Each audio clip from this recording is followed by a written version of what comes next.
following podcast is recorded and produced by Emerge, a media creators co-op, in affiliation with the network at bicbb-radio.com.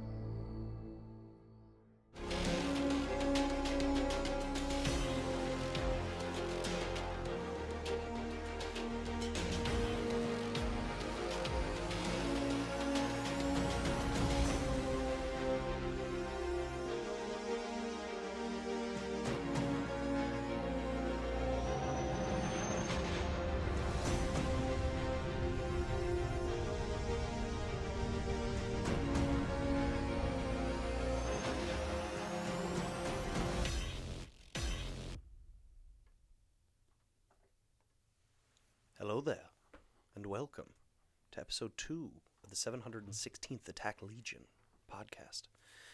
We are back, episode 2, Not Your Father's Star Wars.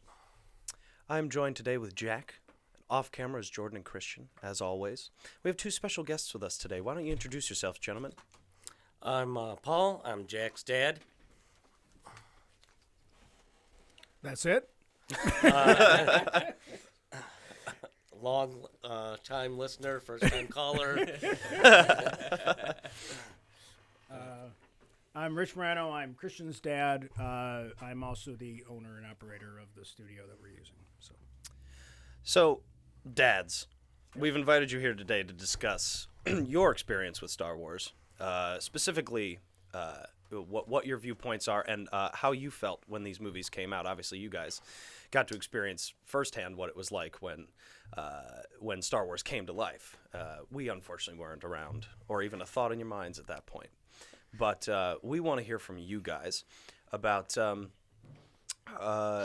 your take on Star Wars from when it came out to how things are today and what you think. So we could go ahead and get started in with first question for the dads. How did you feel when Star Wars came out? What was your thoughts? Did you think it was going to be something? What were you expecting? Yeah, I was excited, watching, seeing the trailers and they didn't reveal as much back then as they do today. So it was, but it looked, great. And I don't know, what was your, just before you saw it, what did you think of it? I don't remember that. I just remember that, because I was 10, and I remember that my dad just said, we're going to go see this new movie that came out. So I don't even feel like, I think my dad knew it was a thing before I knew it was a thing. Oh, okay. So I think he just took me to see it because he knew that I would like it, because everybody was talking about it. I just don't remember, oh my God, there was a commercial for a Star Wars movie and I should go see it. I do know I went with my brothers. I knew we all went. I do remember that right. We all went to the first time to I'm assuming it was the one at the Summer Park Mall. We saw it at a drive-in. Okay. Yeah. I definitely saw it there. I remember walking down the red hallway, that looked like we were going into the Emperor's because of the red carpets and everything. I would pay so much money to see Star Wars at a drive-in. Yeah, and I remember that. So I think then I remember my impression at the end of it, like, oh my God, that was great. And I mean, I was already a huge Star Trek fan, so I've never in my life have I ever like combated the two. They're just two different things. It's like I can watch basketball and football, but they both are good. But it wasn't like, oh my God, that's so much. I just liked it. And then the next day we were stealing the plastic tubes out of my father's golf bag, because back in the golf, this is what I remember the stupid nostalgia thing. They have nothing to do about the movie. I remember that my father's golf bag, when you put the club in, there was a plastic tube that held the club in place. The golf bags aren't like that anymore. Yeah. But we realized that and pulled them all out and duct taped flashlights to them and ran around and did, Star Wars all over and turned all the lights off in the garage and broke them all. And my father killed us. Well, and so to talk about the Star Wars, Star Trek thing, that's kind of how I've always felt about it too, is like they're so drastically different. Like, yeah, they're both space like dramas. Sci-fi stuff. And they take place in space. But the plots and the characters they're so different. You talk Star Trek is more about, like, it is kind of military, but it's more about the science behind things. It's very exploration and quote unquote grounded in reality. Like it's about like Earthlings in the future, whereas Star Wars, ironically, takes place in the past. Mm-hmm. So it's and they're two totally different takes on space and aliens and all sorts of stuff like that. It's Well, just the general atmosphere that in the Star Wars universe, basically we're dealing with like big government, essentially, empires and corruption. Where Star Trek always tried to focus on that Earth would actually be like humanity would evolve and be a better than they are now. Like so that's a big thing. Right. And there were and Star Trek was all about the moral play. Star Trek was more about storytelling. Sci-fi, traditional sci-fi, but storytelling where, I mean, Christian and I have talked about this all the time. Anyway, Star Wars is more fantasy. It's almost more fantasy because of the Force and because of the all those weird kinds of other things. The movies focus on something. I'm not. No, go ahead. You can yell it out. The movies focus on, at least the mainline series focus on a more fantasy story among almost especially the original series, which is like a hero's tale. Luke Skywalker, like good versus evil. Prequels get a little bit more like in the weeds with like politics and stuff, but it's more of like a fantasy story with an sci-fi aesthetic. Right. Yeah, and that sort of takes. That's what I meant by like, say, taking Star Trek. It's grounded in like reality. It's about humans, and then you take Star Wars and you're throwing it in a whole sort of this magical. There's a force and there's all. You're taking fantasy and mixing it with something. Hey, buddy. Hi, buddy. There he is. There he is. Here he goes. Yeah, but Star Trek definitely piqued my interest in sci-fi. Yeah. But I felt, even just visually, Star Trek seemed very polished, very clean. The uniforms are always clean. They're, the ship is immaculate. You get to Star Wars, it's gritty. The robot's got a different leg. It was so much different. Star Wars seemed so much realistic to me, even though it was. Yeah, well, and also like I can only imagine what it's like to see a lightsaber for the first time. Oh my gosh, yeah. Like what did that feel like? Because you go in. And like the opening scene is this crazy space battle, and then Darth Vader walks out. What like how do you react to that? Because I don't even remember seeing Star Wars for the first time. You know what I mean?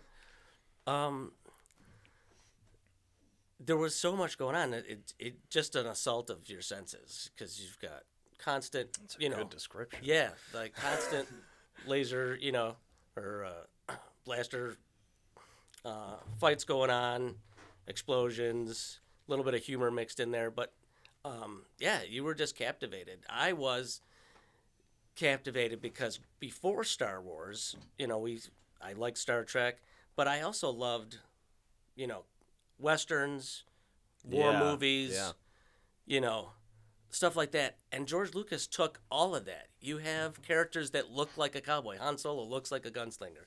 You've got people that look like Lucas definitely modeled, I think, a lot of the Empire on Nazi Germany. The uniforms and everything. So they really hone in on that in Force Awakens. And then, so you had all these things as a boy. You had all these genres that you loved. Westerns, war movies, superhero type of movies with powers, and he combined them all into one thing. That's what blew my mind away because you're like, oh, wow, he looks like this and. That looks like something that I saw from a war movie where, like, the scene, like the Millennium Falcon, the cockpit is based on a B-29 bomber cockpit. Yeah. And you're like, oh, yeah, that looks just like that. Like, so he pulled all the things that, George Lucas said he created Star Wars for 12-year-old boys. That's what he... Right. And then we've taken it well past that. Oh my gosh, yeah. Adult versions of 12-year-old boy. Right. But you can take the 12-year-old boy. You can take the boy out of the 12-year-old, but you can't take the 12-year-old out of the boy. Don't worry, we're all still 12-year-old boys on the inside. And that's a lot about a franchise if it's willing to, if it sticks with you, like beyond like when you've kind of like age up, and like, if it stays in your heart a little bit. Oh yeah, even, right. It kind of keeps a little bit of child wonder within you, even when you do get like older, when you're supposed to outgrow it or whatever. And it's crazy that it kicked off because you watch as much as you can, being a diehard Star Wars fan, you watch as much as you can about the original movie and so like the documentary Empire Dreams and all that is like one of the greatest documentaries about filmmaking. And so it's hilarious how often movies like Star Wars are expected to flop. and they're absolutely going to fail. No one's going to watch it. They bought it for a certain amount of money because one guy believed in it, and then everybody was like, all right, I guess I'll go see this movie called Star Wars. It's going to be a ripoff of Star Trek, and then it came out, and everybody was like, holy shit, this is like the greatest thing ever. Mm-hmm. And it's awesome because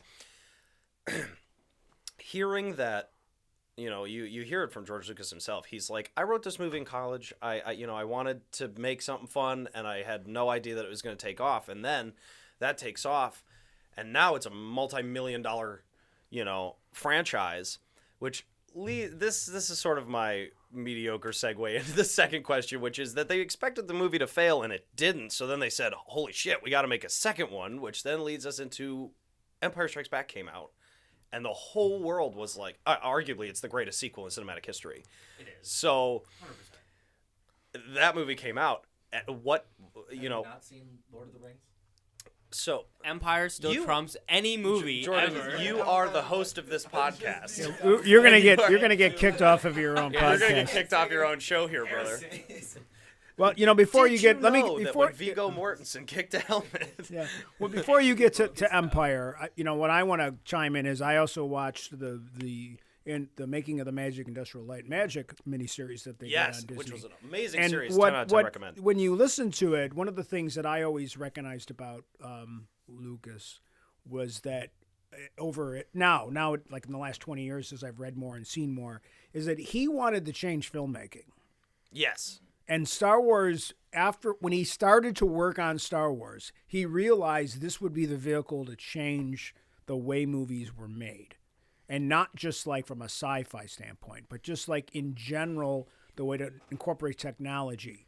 And he had so many things that nowadays we all take for granted that way movies are made. People don't realize I don't think the average person really understands the importance of George Lucas in filmmaking. Forget about Star Wars and Raiders of the Lost Ark and all that. Just the way he changed the way movies are produced, right? The way all of the stuff that happened that Star Wars needed to create, and even just like, you know what? There's this guy that did the score for Jaws, and maybe we'll use him because his music's pretty damn cool. And so all of a sudden, John Williams, is there anybody more important than in film than John Williams? I mean, like, let's be honest. Like, name every score from 1976 through what is like you can hum it and John Williams wrote it. I mean, he transformed the way we identify audio, way we react to it based on these songs, these things we sing in our head. Yeah. So I remember The Crawl. Dun, dun, dun, dun. And Lucas talks about like, this movie would have been a flop if it wasn't for John Williams. The music is all his movies with his score. Yeah, would not be the movies they are without his. Yeah. His well, yeah. music. I mean, you're talking Jaws, Star Wars, Harry Potter, like all of Close that. Encounters, Raiders of the Lost Ark. Exactly. I mean, and they all are so iconic. Yeah. But the good thing too is like, you listen to a John Williams piece, and you listen to Indiana Jones. Imagine you listen to Indiana Jones, Harry Potter, and Star Wars. They're all John Williams music, but they only fit. Yeah, that movie. And the fact that he was able to say, and George Lucas comes to him and says, I want to make a space opera. This is the music I want. And that's it. Like, he's just, I got it. That's and I mentioned the Holst, like a lot of it's based on Holst the Planets. That was one of his influences. And there's a whole YouTube documentary about that. And he was smart. Like he said, well, the one thing is Mars. And if you listen to Holst Mars on the Planets, it sounds like dun, dun, dun, dun, dun, dun. But then there's other things that were like, oh, this should be fun for little creatures walking around. Yeah. And you can listen to it and you can hear stuff that would be in E.T. and that would be in Close and and then there's stuff that sounds like it's in Raiders. So it's not that he ripped it off, but he knew how to find influential music and things and themes that you hear. But he also recognized, and this is why I think he's different from all the other composers, is think about all the other themes, even within Star Wars. The Luke and Leia theme, the Duel of the Fates, like the Imperial March. Like, everybody's got their own damn theme, for God's sake, and they're all really amazing. Right. Like, he's got more amazing themes on just the first two scores that he does for Star Wars than probably every other composer combined. Right.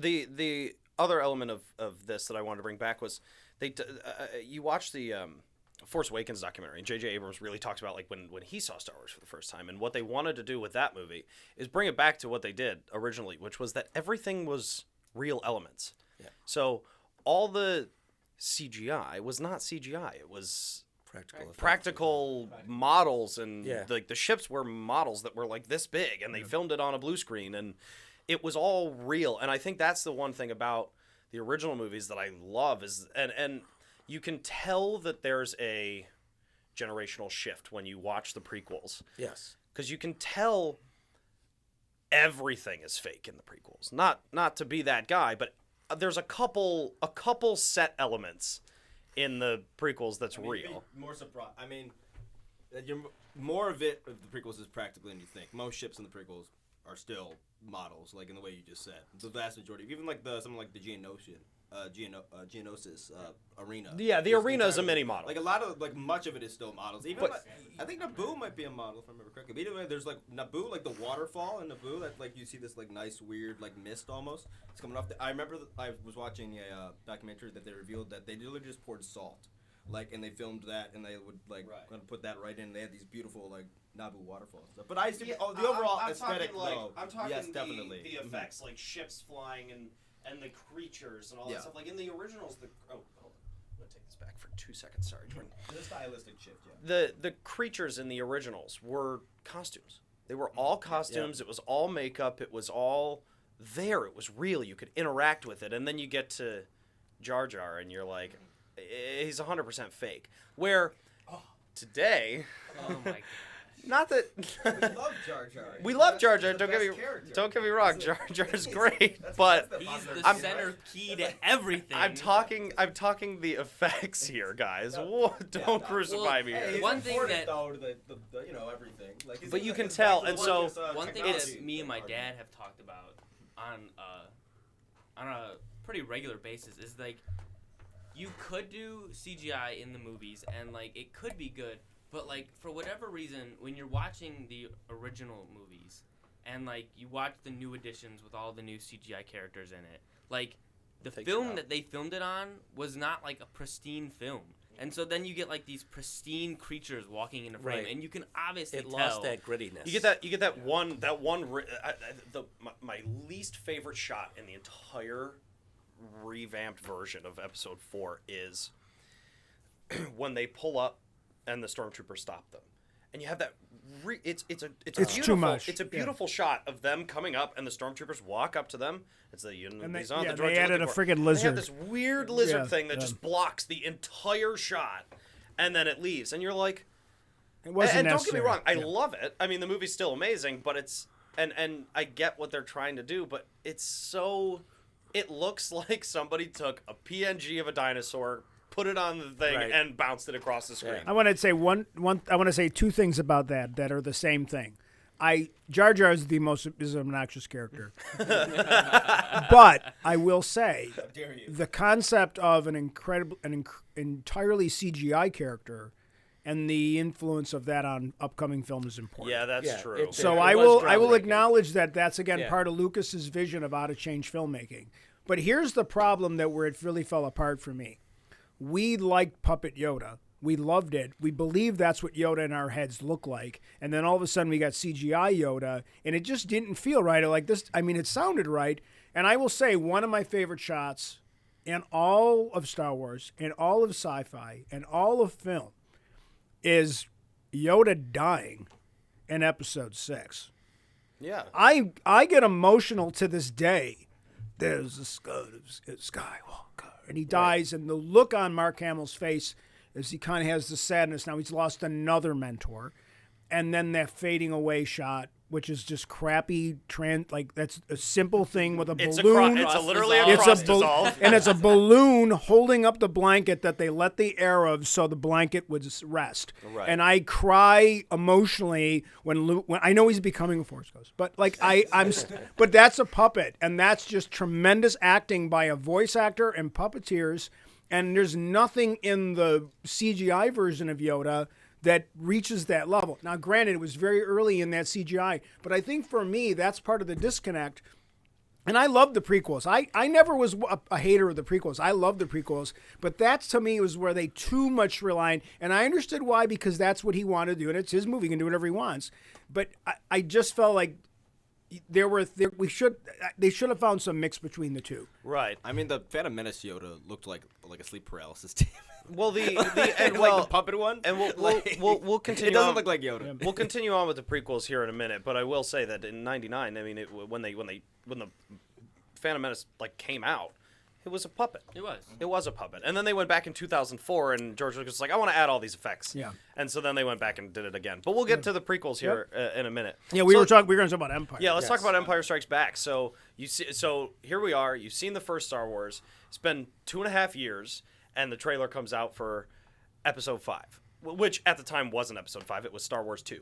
So what did you expect? Did it, was it, oh my God, I'm so excited, or was it, okay, they're doing another one, let's go see it. And Can see I how add it's- a sub question to that one? Yeah. What was your reaction when the scroll first came up and it said Episode 5, not Episode 2? Did it say that I'm originally? pretty sure it did. No, it didn't. Not It just says until Empire later. Strikes Back in the original copy. Yeah. I think the first I the can first tell you 3 did not say that. They until don't say episodes until they do the first there's 2 different versions of things that he cleaned up. There's one version that comes out where he just cleaned up the special effects and he added some graphics and he did some things. And then there's another version where he added all the other crazy special effects. When he did that first re-release in '98, getting ready for, it might even been earlier than that, but there's a re-release where they cleaned up the stuff, and that's when the numbers came in. Once they announced that they were making the prequels, when that version that came out, it might only have been a direct-to-VHS thing. That's the first time you see the numbers come in. Well, so I think, when 'cause 5 came out, it didn't say Episode 5. It just said I don't Empire think the Strikes plan. Back. I don't think the plan was to be Episode 5 at the time, and then they said, "All right, we're going to do Star Wars again." And now we're starting all the way back at the beginning, and there's going to be 3 movies, so let's make it 4, 5. But so yeah, Empire Strikes Back. Trailer comes out. There's another Star Wars movie. The whole world is freaking out about it. Oh yeah. What were your expectations? Did you think it was going to be good? Did you expect it to be better? Were you like, oh, they're doing a sequel, it's going to be bad? No, I thought I was excited. How old up were until you? Then, How old were you when that movie This is came out? 1980. The movie comes out. So. 1980, so I'd be 11. Okay. So, no, because up until then, I don't think there were too many, sequels. Yeah, there wasn't a lot in between there. There was a lot of rip-offs. Right. Spaceballs. But Well, Battlestar Holiday Galactica, special. Battlestar Galactica, Space 1999. There's some other shows that are out during that time Right. frame, but I don't know. There's a couple other movies. I'd have to go back and look at the timeline. There's some other rip-offs that come out during that time frame. But I was not like, oh, geez, it's going to suck or anything. I was totally on board for it. I was like, all right, we got to see this. This is... Yeah. Yeah. And with Jack, and it's a totally different movie to me.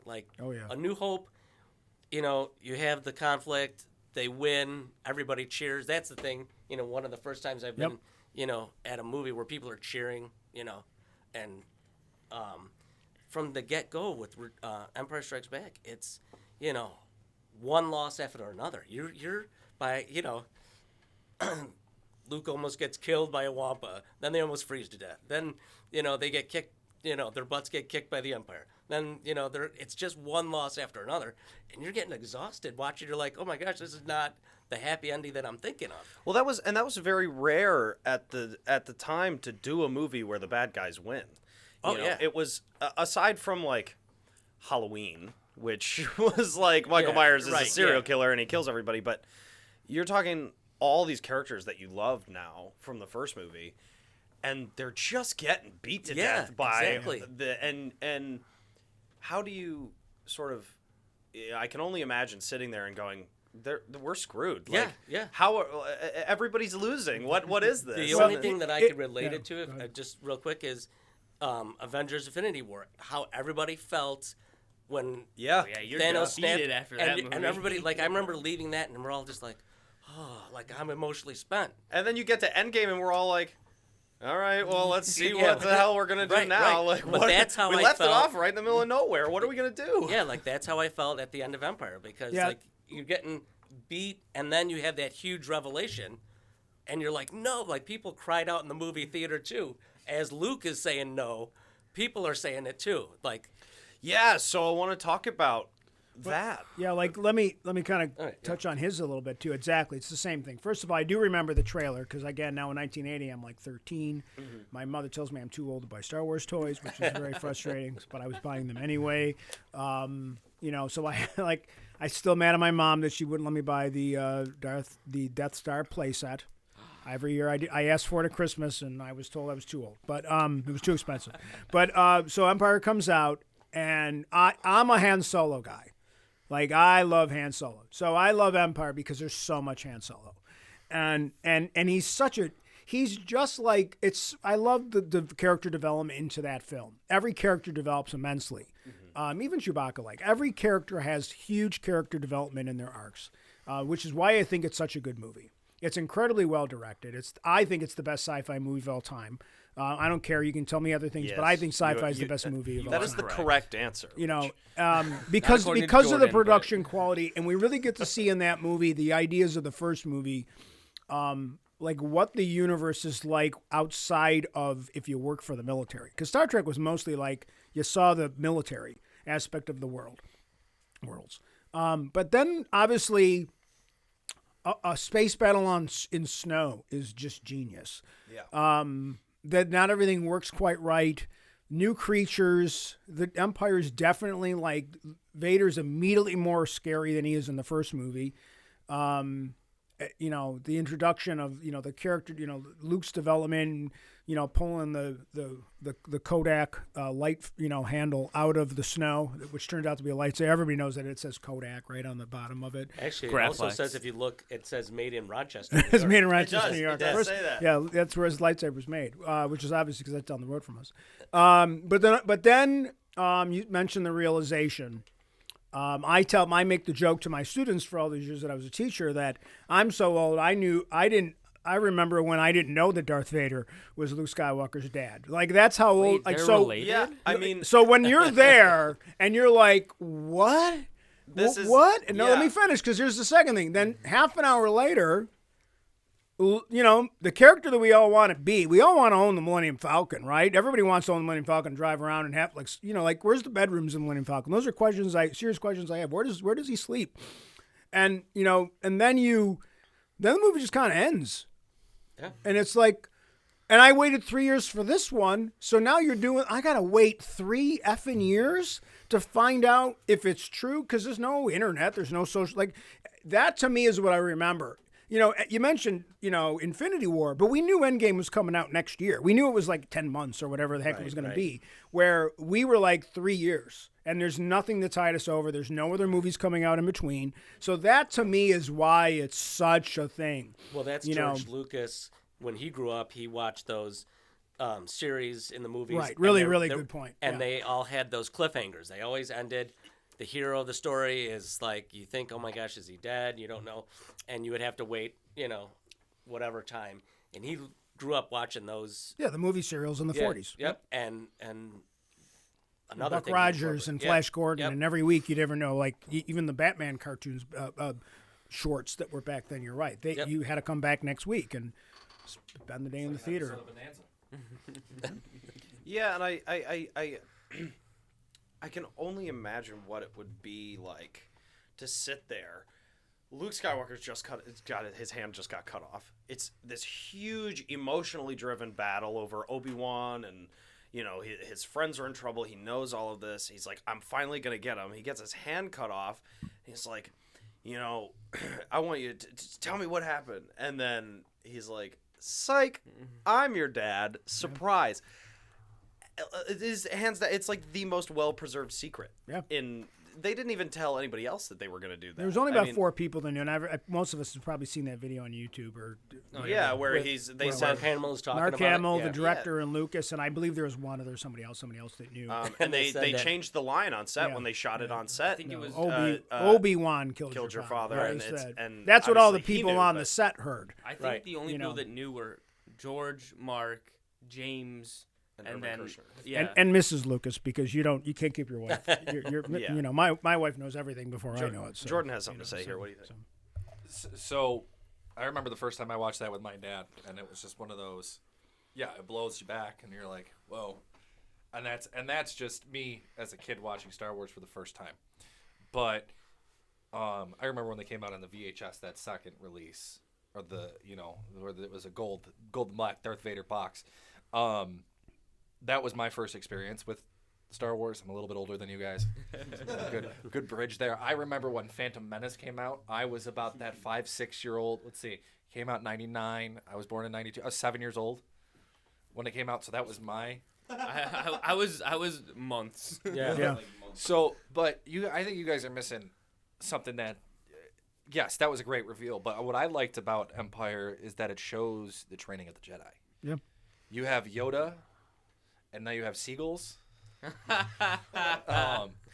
Because that scenes. But you get to see that it's not just moving rocks. It's more than just it's being centered. And you get to see Luke's, I'm going from being a farm boy to actually being a Jedi Padawan into a Jedi Knight. And having to face himself on Dagobah. Yeah, that scene in the cave is just like that scene when I was that age. I remember the scene in the cave, and I'm like, well, what the frick is Darth Vader doing in the cave? And then you're like, oh, it's in his head. Yeah, like, but I hadn't seen that in film before. If you're 12, 13 years old, you've never seen that like weird thing that it's a psychological that area that cave is strong in the Force and that whole thing. Right. And you're just like the whole introduction of Yoda and that I mean, that's why I said the development of the characters and what you said, it's a whole different movie because of what Luke has to go through. And Christian and I have loved this concept that we think that where did you said this? We found this somewhere in lore that we think time passes differently on Dagobah. So in Luke's mind, Luke's actually there much longer than the movie tells. There's some lore with that Dagobah. That's long been a thought that like potentially because of like it's a what is it, a nexus of the Force? Yeah, it's a dark side nexus point. Dark side nexus point. That's maybe there's something about that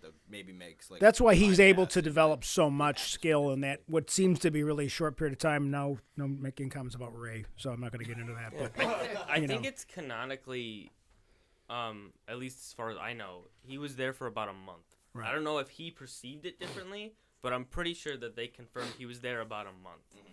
Is that a space month? Is that a what rotations around which star? Yeah, that's the question. Right. A space month. That's as we ever saw in Doctor Who, space month.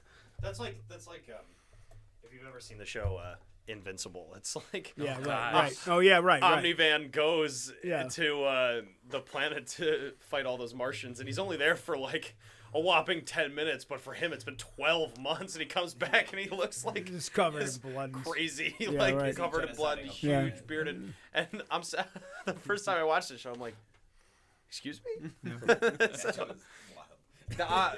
Before you move off of Empire, I got to say one thing though: the last shots of Empire, that last scene is incredible filmmaking. That wide shot out that huge window on the medical frigate, and he's standing there, and the droids are off to the side, and we'll find him, and that music's just friggin' amazing, and it's got that optimistic tone. Yeah, we're getting back to okay, all right, we're gonna, and then you see the fleet. You see the real size that the Rebellion fleet's not bad. It's there's a lot of more ships than there were in the first movie, and you're starting to see, and then you got. I still don't know why Lando's wearing Han's clothes, but that's a whole, what's that? And then, but him and Chewie going, oh, okay, we're going to be okay. We got a new guy to help out. But there's still that writing questions like, who's the other? And that's what me and my friends, you probably did this with your friends. How many conversations did you have with your friends about there is another? Like, because they don't say another Skywalker. They just say there is another. That boy's our last hope. No, there is another. And you're like, who's the other? And, obviously the cowboy in me wants Han Solo to turn out that he's got the Force or something. Or is it a new character? Or is it, is it R2-D2? Who's the other? Like, because obviously we're going to get that guy or girl. We don't realize, obviously we don't know it's Leia. Now, but that was a cool thing that we had to discuss just amongst our friends. Question is Vader lying to Luke? No. You accepted it? I accepted it because it was too good otherwise. Yeah. I remember that's a good question. My friend's like, "Oh, he's just bull," Yeah, I'm he's like, trying "No, to no, mess. no. He I was believed it because that's how he's 100% trying to get to him. Like he's that you're the truth is that you've been lied to. Like that was kind of what I was old enough to feel about. I remember that. Like arguing with my friends about that. Here's one other funny thing. We had this weird debate like why Obi-Wan is dressed like Uncle Owen. Oh yeah, not this again. This is, but it's a fun. You're asking about stuff that we talked about. Like, wait, was Owen a Jedi? Because they're wearing the same stupid clothes. Because then when Force Awakens, when Phantom Menace shows up and they're wearing like the brown robes and crap, and I'm like, why does Uncle Owen? And I realized it's just a stupid continuity thing from 1977, and they never reconned it. But it was like, why does Uncle robes are too Owen good, like? man, you know? Is Uncle Like, Owen a Jedi? Was he a Jedi that's been in hiding? Don't Like, worry, guys. Obi-Wan we'll and paint the Owen ceiling traded tomorrow. clothes. Well, no, Obi-Wan was a trendsetter, and Don't worry, we'll paint So the ceiling he's in tomorrow. hiding and he's wearing his Jedi clothes for 30 years. Like that's the worst. Yeah, like he changed his name to Ben and he hid in the open wearing the same outfit that he wore when he was a Jedi. Obi-Wan, Right?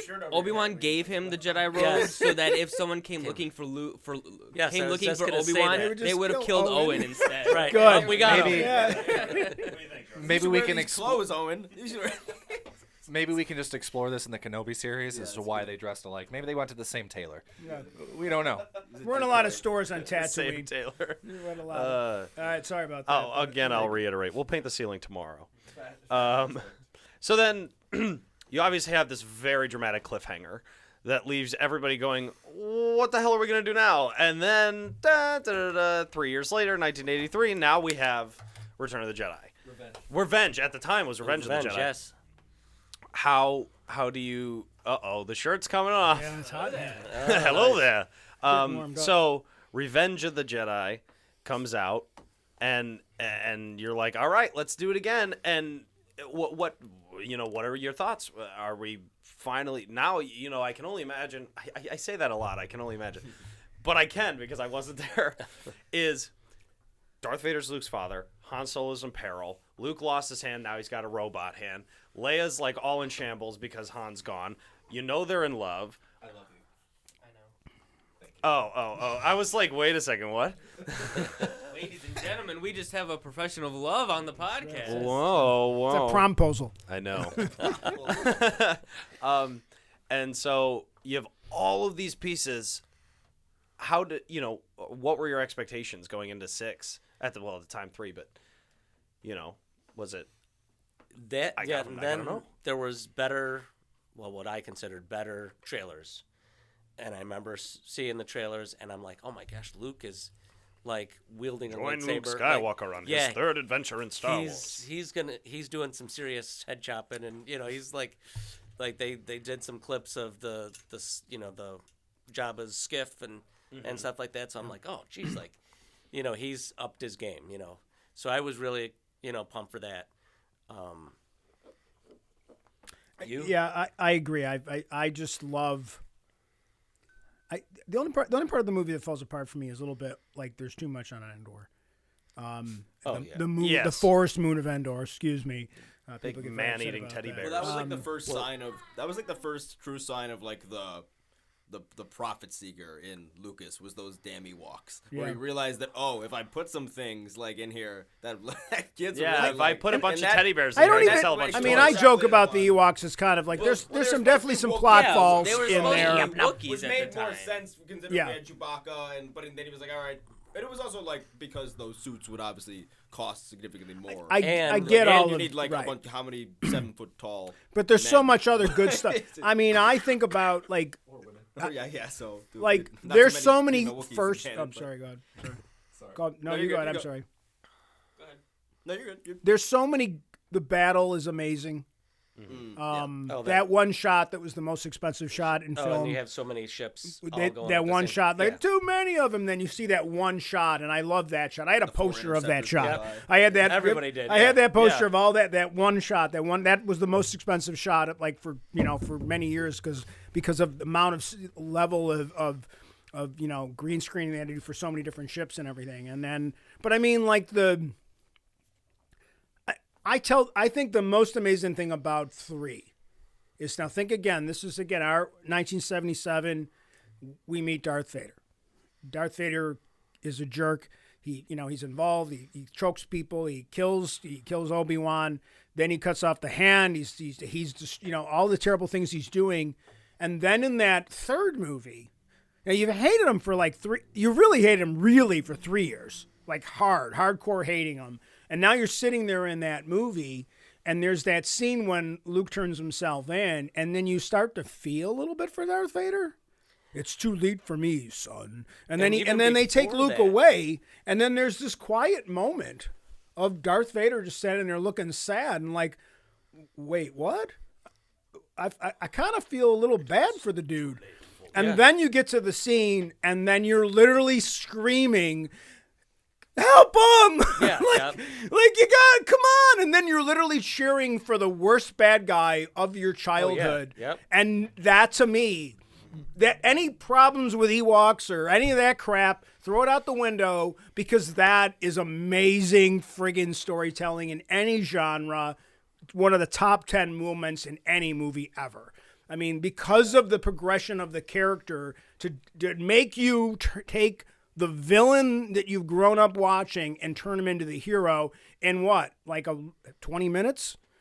I mean, that to me is just amazing filmmaking. That's just one of that is one of the things about the Darth Vader character that is so is that and Star Wars, all of Star Wars, I say, has an affinity for doing this. We're taking characters that you don't expect and humanizing them in a way, or making, like, having them have one snap decision where you're like, oh my god, this is not expected. Like, Darth Vader is bad. He's a bad guy. He's the guy that, I find your lack of faith disturbing. Like that, it's all, he's the epitome of evil. He's like the only guy in a black suit in an army full of dudes in white suits. Right. Like, obviously he's the one that's like super bad and all this stuff. And then you're like, oh my god, oh, poor dude. I feel so bad. And then, and that is just such good. I cannot express to you, like, from a filmmaking standpoint, from a guy who works on movies all the time. I've worked on so many movies where you don't have a moment like that or a character like that really pulls you in to the point where you're like, I love him. And by the end of the movie, you're like, Darth Vader is one of my favorite characters now because I love him, and it's just so good. It's too well done. And if you grew up watching the prequels, and like, let's assume, like a different generation, that he's just a broken little boy. Yeah, like you kind of always, who Anakin was. We didn't know who Anakin was. We never met Anakin, right? Like, when we were watching it, so we didn't have any perspective what Anakin was like when he was hanging out with Obi-Wan and training, Ahsoka, and just like, hey, Rex, and all that good stuff that we love about Star Wars now. Like but we didn't know teenager, that. We didn't know any of that. We just know that there's this jerk that cut off, our guy's hand. And he's more machine than man now. Right. When Luke takes off his... Yeah. But yeah, that, I think the removing of his helmet totally, humanizes him. You see finally the human. Tell your sister. Yeah. You were right. Yeah. It's a great line. Like, even though he doesn't look anything like Hayden Christensen and he's got an English accent, but other than that, it's fine. So, you mentioned the prequels, and now, like I said, I was 7 when the prequels came out. I didn't know Anakin was Darth Vader. Like, I didn't know that story. Like, it didn't make sense to me as a kid that age. So the prequels were my introduction to Anakin. And then as they came out progressively, learning that he is Darth Vader, you know how many years it took me to put 2 and 2 together? And then, like, the clones becoming the stormtroopers? They technically don't, but that's okay. At the time, before the Disney purchase, they were. And I want to make Look at the helmet comparison. I have one. It's where the Republic becomes the Empire. Same thing. One thing I'm gonna say that bothers me, and it's always bothered me since the "I am your father" reveal, when the first time I ever saw it. Luke's last name is Skywalker.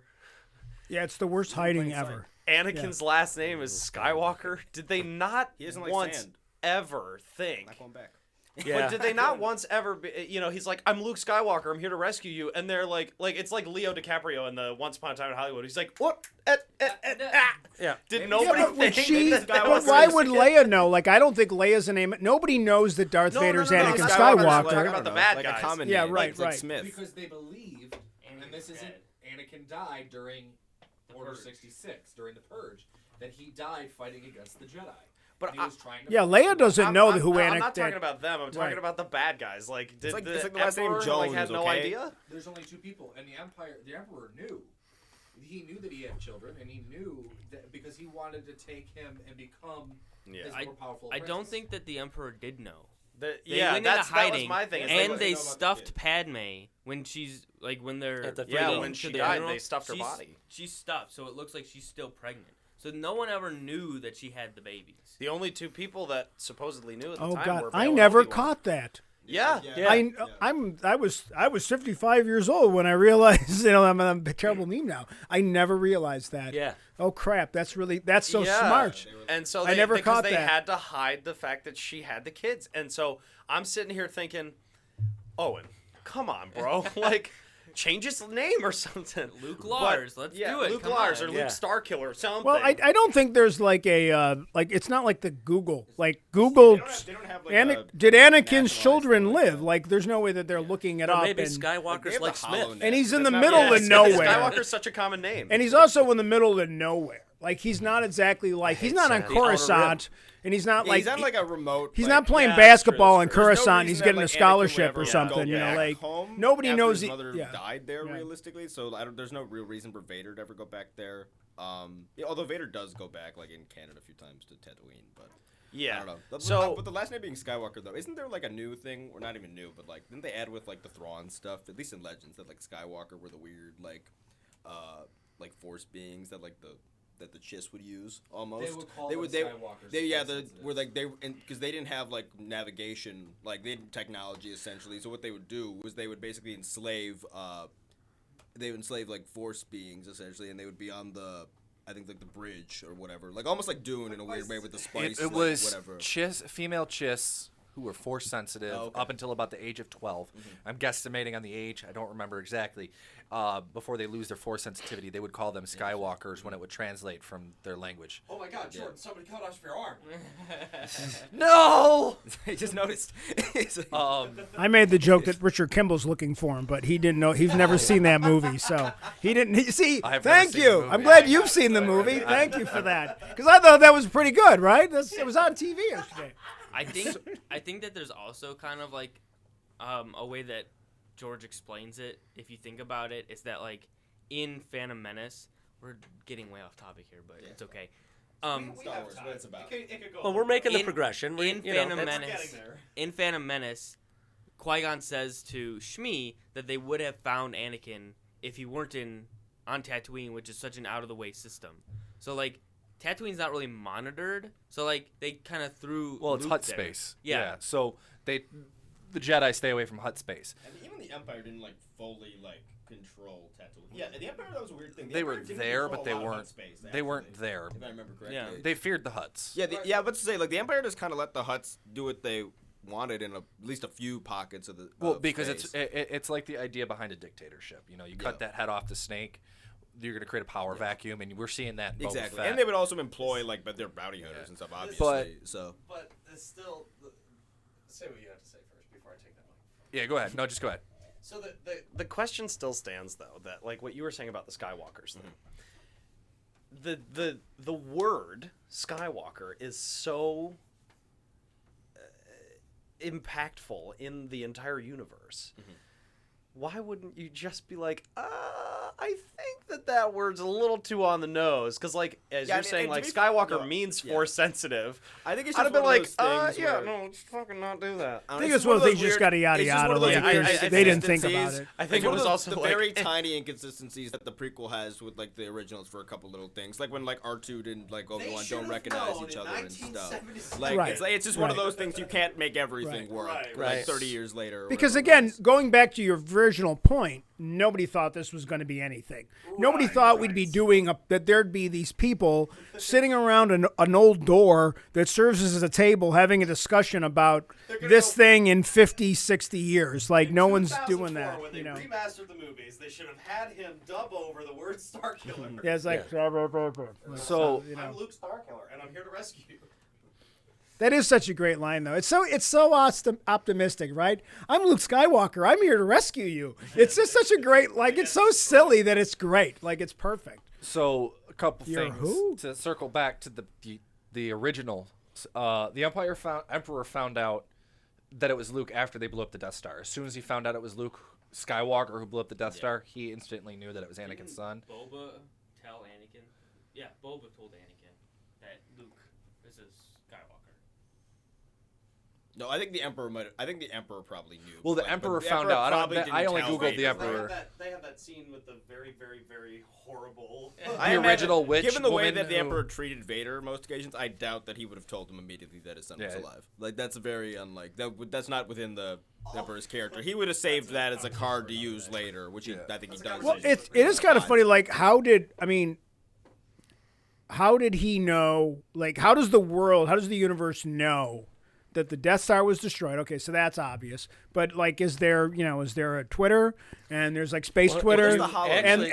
and the Empire, the rebellion has a Oh, this Twitter, actually and they're bro- like, by the way, we brings blew up back the to the Death last one as Star. well. Way to go, Luke Skywalker, our new number one Well, pilot. before Like, the- I'm sorry, but Oh, yeah, just brings me back to the Luke thing actually as well. Like and this is also like a thing they did in obviously like retrospective they couldn't have known, but like even a part of like the whole of Anakin, because again they use Anakin, they say Anakin Skywalker dies during the prequels as being like the only Jedi not to like betray essentially, and he dies. So then they use his death as almost another like hit for the public against the Jedi, right. because I think if I remember correctly, Palpatine did behind the scenes stuff to manipulate the media to Right, make exactly. Anakin Skywalker was the hero of the rebellion during the Clone Is that Wars. in canon So he's somewhere? like Anakin's like Where the is that prophet- in? I don't know what that says. I don't I don't know if it's in a comic or not, It's but in like some books. It's in the but it's all comics. over the Yeah, place. So it's yeah. all over the place.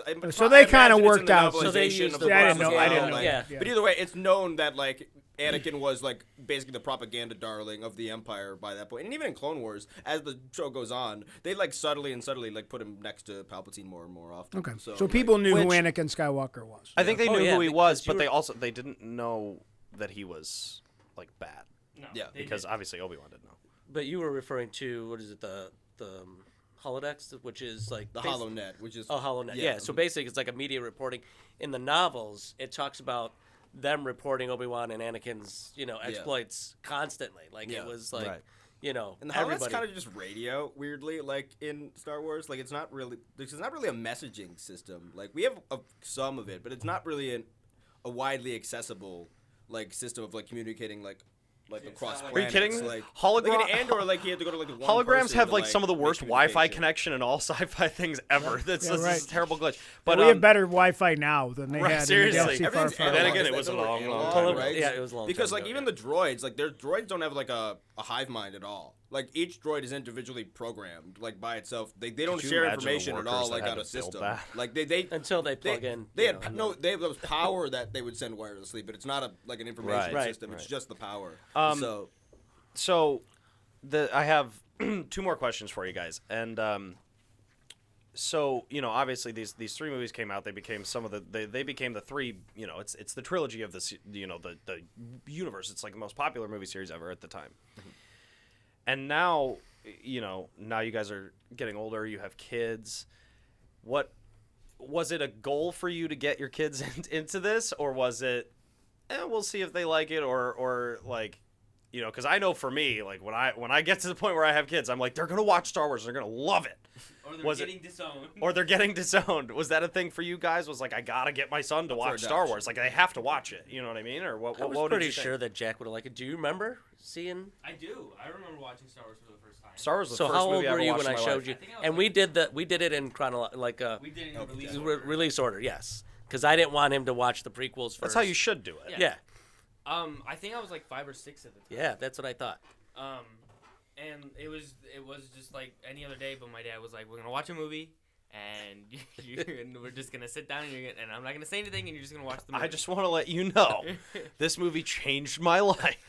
And I sat down and I watched it, and it blew me away. Like, obviously, being a 5 or 6 year old, like I wasn't like too engrossed in like the lore or like the like like I didn't understand the complexities of like the story. I was like, oh my gosh, lasers and spaceships and dogfights, and I'm like, this is amazing. Yeah, light up space swords. But yeah, I was immediately hooked. Oh yeah. I think. You didn't show me the first time I saw it. My mom did. It was my fault. Yeah. I was. Is that your fault? It was my It was fault. Because I showed him, and then Oh, And yeah. then I was like, have you ever seen this Yeah, so movie, Star Wars? Yeah, I, think I came asked home. about it, I was and- working late one time at the old school, and I came home, and there was a coffee table in the living room, and I saw the sleeve of episode 4 just sitting there, the empty sleeve, and I'm like, it's like 10 o'clock. Him and his brother are already in bed, and I'm like, what have you done? and I said, what have you done?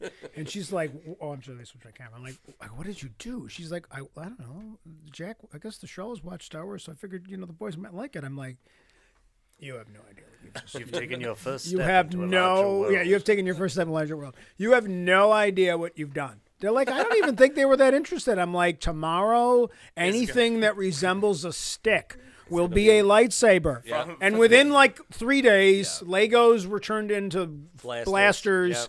And it was funny because it was, I think Attack of the Clones had probably come out by then. But we were in between. 2002, so yeah. We were in between episode 2 and episode 3. I didn't watch a single prequel before I watched. So there's I watched not- the entire original series. So first, there's nothing in the stores. And now I'm like, so I find my shoebox of Star Wars toys from 1977, 78, 79, before my mom stopped from throwing that out again. Shout out, Mom, not letting me buy Star Wars toys. And then, so then I'm running around to like Rite Aid and Target and whatever store that I could find and see. And they were the worst toys left because there was nothing new coming out. So I'm trying to buy stuff. And so they would have stuff to play with. And then we started making lightsabers out of cardboard you have tubes. some And of those just like I did when I behind was a you. kid, Like, So, kind of bittersweet to talk about this part. Sorry. So my dad was a big Star Wars collector. My dad had the 12-inch action figures. So you're sitting there talking about going to the stores and stuff. My dad, we were making Taco Bell runs. When Phantom Menace came out to get all the cup toppers. We were going to McDonald's to get all the toys. the fine china. Yes, the fine china indeed. But I just remember my first like real experience with Star Wars is my dad got, it was 96 through 98 in that region when they started releasing the 12-inch action figures of the G.I. Joe style action figures with Vader on the box, and back when action figures were good. My dad bought all the original characters, and we had a bookshelf in our upstairs, and it was all on display, and we don't touch the bookshelf. No one's allowed to touch Dad's toys. And you talk about it, and then Phantom Menace comes out. And I remember specifically I had Jar Jar Binks fruit snacks. and Jar Jar to me was, you guys all thought he was dumb. I thought he was the best. no, Well, kids- see, that was Lucas's idea because he started off. If you look at the progression of the prequels, he wants to hook those little kids. And with Jar Jar, they thought he was like you said, he was hysterical. He was funny. They loved him.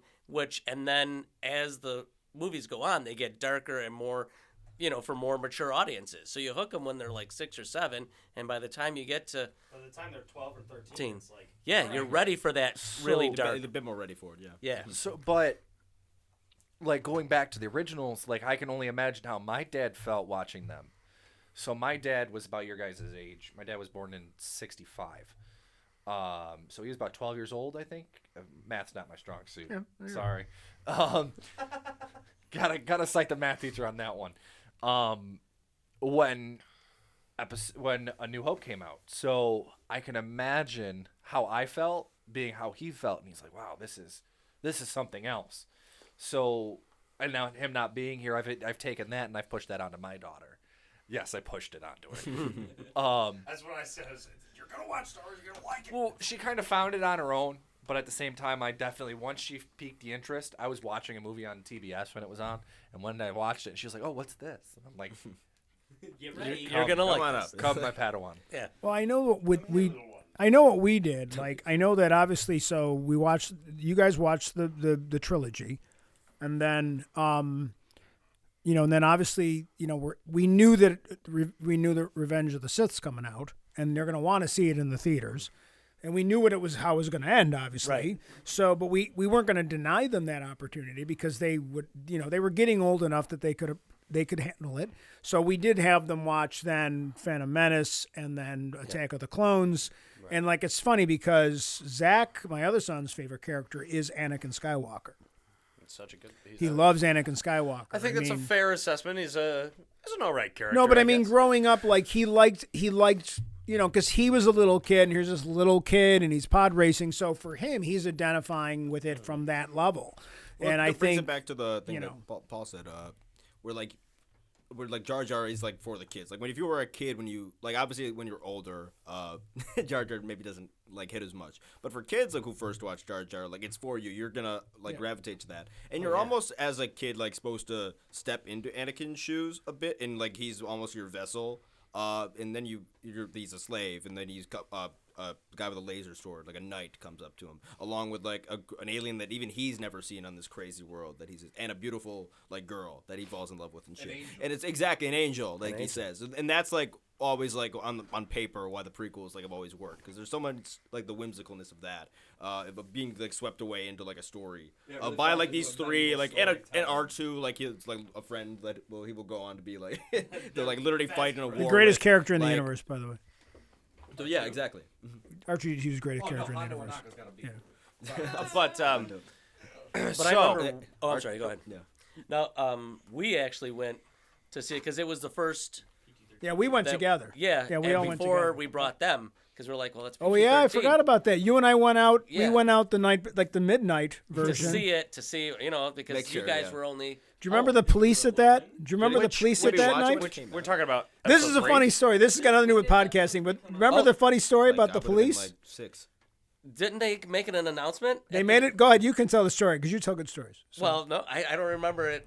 So But, we went yeah, to see the movie on midnight because we wanted to make sure there was nothing too horrific You're for talking our young sons episode- to see. Episode Yeah, 3. Revenge of the Sith. So we go to the midnight release like on a Wednesday night because it's coming out. You know the way they do that crap. So we're there and we're sitting there, and then like this off-duty police officer comes in and he's like, so if anybody has like a laser sword or anything, you're gonna have to take it back to your car.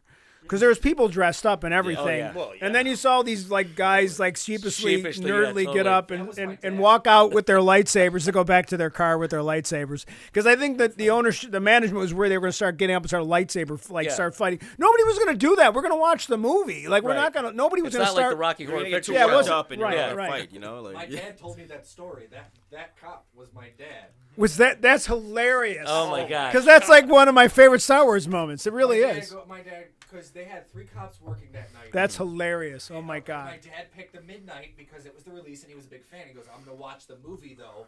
But he goes, I gotta make, and he had to go make this announcement. That's That was my hilarious. dad who was like, That is so "Live great. your life." That is Yeah, amazing. So funny. man. That is funny. Wow. And then what the a only thing small though, world. when our wives yelled at us, right, because they were nervous about our wives seeing it, and so we were supposed to distract them when Dooku gets his head cut off. That was the only thing. Those body catching fire and all that stuff. So but it was, Oh, they showed her head and, roll. and Mom That's wasn't different. too worried about you. She didn't care because you were a little bit older. She's like, just distract Zach he's when the 6. when the He's head gets his fine. head cut off. Even though you see it bounce around like a basketball, Yeah, which it is does. awesome. I don't think heads bounce like that, but that's okay. You know. And so, and so this brings me, dads, to my last question, which is obviously episode 6 comes out. You got 15 years of no Star Wars, and then the trailer for episode 1 drops. First off, you getting the words episode 1. You're like, what do you mean 1? We already saw 1. It was the original movie, and now it's not. They've now changed the title to A New Hope. They say, okay, we're going to do episode 1. And so now you're thinking, okay, there's going to be 3 Star Wars. What did that, because you 15 years is a long time of no Star Wars. Was it something that was like the kind of love for the movies sort of faded out, and then they did this, and it was like, okay, it's back? Or what did you think or feel when you got there? My love never faded out. I loved them. Yeah. But yeah, super anticipated because you hear so many possible storylines that you definitely know it's probably going to be Anakin's, but how is he gonna make that transformation? Is it I knew it was going to be from reading novels and stuff, I knew it was going to be on a lava planet, Right. Just we had books, yeah. we had magazines, we had fan coms, we had some video games because we had Nintendo and stuff that had Star Wars games. But more importantly, you got to remember too, by '96, we knew that Lucas was doing a special edition, and by the time in '97 they re-released the movies in the theaters with the updates. So that was '97. Right. So that was only 13 years, and when that was coming out, like they did one maybe in March, and then one came out in April, and then so they got you back in the theaters 3 times. So now you got to go see the movies again. So they were already reintroducing a whole generation of people that had not seen Star Wars in the movie theaters. So, and then that was when, and I already loved it, and I'd watched it, but it'd been a while since I'd watched it on TV. And it was never really on TV, in terms, because back then too, here's the funny thing too, is that VHS releases were very different in those days. Like, good movies did not get released on VHS. So you couldn't go and rent Star Wars at Video Factory or whatever was out for a while. And then they started doing it later, I'm not even sure the year, but it wasn't 3 months after Jedi came out that it was available on VHS. It was 3-4 years before you had, because they would do the re-releases kind of like they do with movies like Avatar. So, but then when the special editions came out with all the improved special effects, and that's even before even more improvements. That's when they announced that he was working on the scripts for 1, 2, and 3. Right. And there was already a lot of theory in comics and stuff about what 1, 2, and 3 was going to be about anyway. So then, I just thought of one more final question, because it's final question, and it's kind of important that we talk about this. So you've got episodes 1, 2, and 3 come out. Now your kids are into Star Wars. They've all seen the movies. Now you go another 10 years, and now we're getting another trilogy. The story's over now. I mean, the story, what could they possibly do now? Because rumors has it's going to take place after Luke Skywalker and all this sort of stuff. So now you've got all your kids are involved. Your kids are making Star Wars fan films in school and all this sort of stuff. And now the whole family's getting in on, they're doing new Star Wars. CGI's come such a long way, and all these superhero movies and stuff. Now it's there's no way that Star Wars, if they make Star Wars, it can't be amazing. What was your reaction to that? Was it a conversation with your kids? We're going, and we're going to see Star Wars. It's going to be epic. Do you remember flying one day? One of my notes is actually I came home one day from school, and my dad called me into the room, and he was like, hold on, I got to show you something on YouTube real quick. And I was like, okay. And it's this dark screen, and then the sand comes up, and then you see Finn pop into frame, and I'm like, what is going on here? And then it fades out again, and all of a sudden it's just the loudest music ever, and the Falcon shoots into frame. And yep. Me and my dad I got were chills oh just my talking gosh, what? I remember the day after you saw that, you came in. We were in Rich's classroom the next morning. And you were like, Julian, dude, I gotta show you something. And Nobody was did anything that day except rewatch that trailer, including me. All I did is rewatch that trailer about 90 times that day. The 4 of us sat there. This was 6:30 in the morning. The 4 of us sat around your computer at your desk, and Jack was like, guys, I gotta show you something. I was like, what could this possibly be? And he's like, dude, you're never gonna believe it. And I had no idea, because I didn't get social media, no Instagram, Twitter, none of that until after I graduated high school in 2016. So I had nothing. And so, because I'm not a social media person, but I didn't have anything, so I didn't watch YouTube or whatever. And so Jack, I'll never forget this as long as I live. Jack comes running into the room. He's like, dude, you're never gonna believe it. And he was like, Maranto, pull this up on your computer. And we sat there, and the four of us were like, oh my God.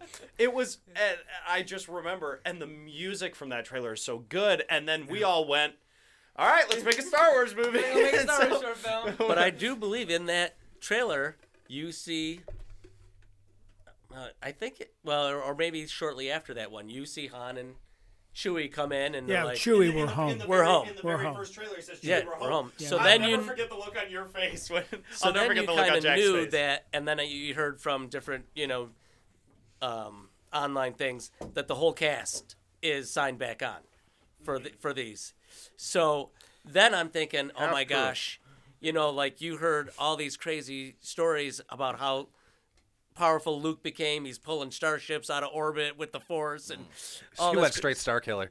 Yeah, so then you're like, oh my gosh, are they gonna do all this stuff like in the novels? But And then he comes in for 2 literally seconds. a minute. Yeah. So, Yeah, I guess that's the last question.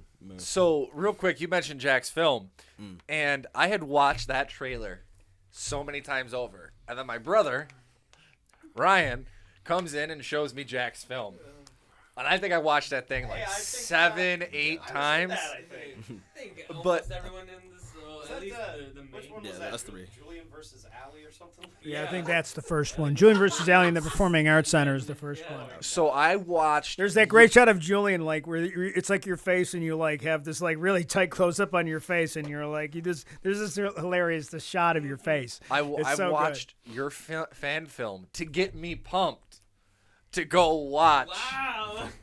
To go watch Star Wars, and like I've watched countless fan films, and I'm not gonna lie, like I was disappointed with the approach that Disney took with the prequel or with the sequels, but like they're saying no. So I took my daughter to go see.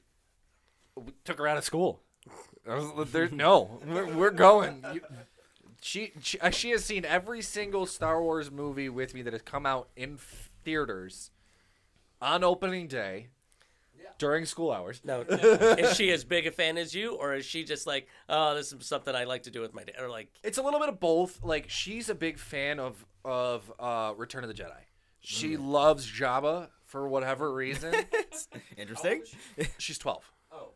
Yeah, so she's a big fan of Return of the Jedi, and now I get that feeling like maybe I can only speak to myself that you guys had with showing Jack and Christian and For sure. Zach, showing. I mean, obviously we are going to have lots of discussions about the sequel series, but I will say that when we went to see Force Awakens, it was Mom, your brother, and us, and Grandma and Grandpa. That was one of the times, yeah. So that was, forget whether it's great or bad or whatever. The chance, we didn't do that a lot. But so we have some couple times where all 6 of us went to the movies together. Because my mother really she knew we loved Star Wars, and she didn't really understand what's going on, but she liked the movie a lot. My dad liked the Star Wars movies. He knew all 6 Star Wars movies. He knew them all quite well. He couldn't even have a conversation. He couldn't be on a podcast about it. He doesn't know enough of the background, but he liked the movies because they were very entertaining. And again, growing up in the 1940s, he knew what they were. They reminded him of going to see Buck Rogers every Saturday at the Cataract or something. So he appreciated the movies from that storytelling point. So for me, I can forgive a little bit about Force Awakens because I was there with literally my entire family. I would just like to say that, like, looking back on my short films that me and Julian did when we were in high school, and like learning so much more about film and like how to shoot film and do movies correctly, like they're so bad. We should, and I want to talk to Jordan about this, but we should do an episode where you and I literally just talk about those. I'm down. Because I would so totally down. do an episode where we just talk about the process. And they're not of- copyrighted, so we can show them as part of we the can show them and how we wanted to. Where Make a is, new one? I don't. I wanna have a do- sequel I written. don't- yeah, me I have a too. sequel Me written. too. It's Oh, been God. ready. New one. It's been ready. It's planned. It's written. It's But 25 I pages. like, it's done. knowing how bad they are now, and like knowing that you watch them to hype yourself up for the new Star Wars, like that makes me feel so good. good. I have one caveat. My character. Yes. Is my character Possibly? alive? I don't remember. What? And Rich have to be in it. Oh yeah. Oh, Well, gosh. okay. Oh, so God. real fast. This gonna will do be a the last shameless thing I plug say real before. quick. This will be the last thing I say we're before I way sign over. us off. I know we're way over time, but it's the dad's episode, so this is the last thing I'll say is in the sequel to the new one. It's obviously I'm now 7 years in the film business, so I have a whole lot, like a lot of experience with filmmaking and professional work and hiring people and a crew and all this sort of stuff. My roommate and I, Rick, who I'd like to have as a guest eventually, sat down. Jack and I made these 3 short films. They were 3 individual films. We said, okay, it'll be a trilogy. And then at one point, we combined them all into one 30-minute film. Here I am in college. I'm like, I want to do it again. I graduate college. COVID hit. I'm sitting in my room and had nothing to do. I watched it again. And I said, I want to make a sequel to this, but it's going to be good. Because I'm now working in the film business. We're going to make it good. It's going to make sense. Me and my roommate, Rick, we sat there for 2 hours and 48 minutes. And tried to figure out how can we make this horrible 30-minute story that makes no sense and make it make sense into a sequel. So what we did was we did as much research as we could. Okay, how can we take this character and bring them back? And does this make sense because this person died and all this sort of stuff? And we wrote this 20 minutes, 20 pages. And it makes sense. It works canonically with the powers of the Force and all this sort of stuff. And there's a scene where my character, who's still alive, he's like a little bit older now. It's been like 20 years or something like that. Goes and there's like a huge battle happening on this planet. He goes to the Jedi Council and he's like, "Hey, I want permission to bring an army with me and we're going to go save this planet." And there's a whole slew of Jedi Council members that are like, "Yeah, we don't think that's a good idea." That's where we'll put Paul and Rich, is in that scene. We're advising against it, little cameos. No. I'm like, let's Samuel L. Jackson say no. Yeah, or have He's a, not I was going to just be gonna have a trained. seat. Yeah. I need a But, Captain Phasma. I'm still alive. Reveal. Have a scene. But anyway, so Stop. He said, "Stop it." Yeah. He said, Troublemaker. with that, I think that brings us to the end of Not Your Father's Star Wars. So I'd like to thank everybody for listening. Thank you, Paul and Rich, for thanks for having being me. our guests on this. If you folks at home want to see more of Paul and Rich, let us know. Don't forget to share this with your friends. Share it with not just your friends, your moms, your dads, your kids, everybody, because we want to know your opinions on Star Wars. And also, don't forget to subscribe. I feel like this is like a horrible YouTube outro, but don't forget to Hey, you gotta subscribe say it and for a hit that reason. like, follow button.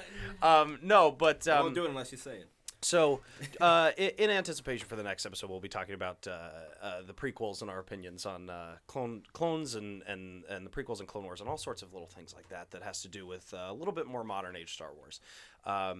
So I have one question for the people at home: is put in the comments below what your reactions were the very first time you ever saw Star Wars. I want to know. But yeah, I'd like to thank you all so much for watching. This has been episode 2, Not Your Father's Star Wars, of the 716th Attack Legion, and we'll see all you guys next time. Bye-bye.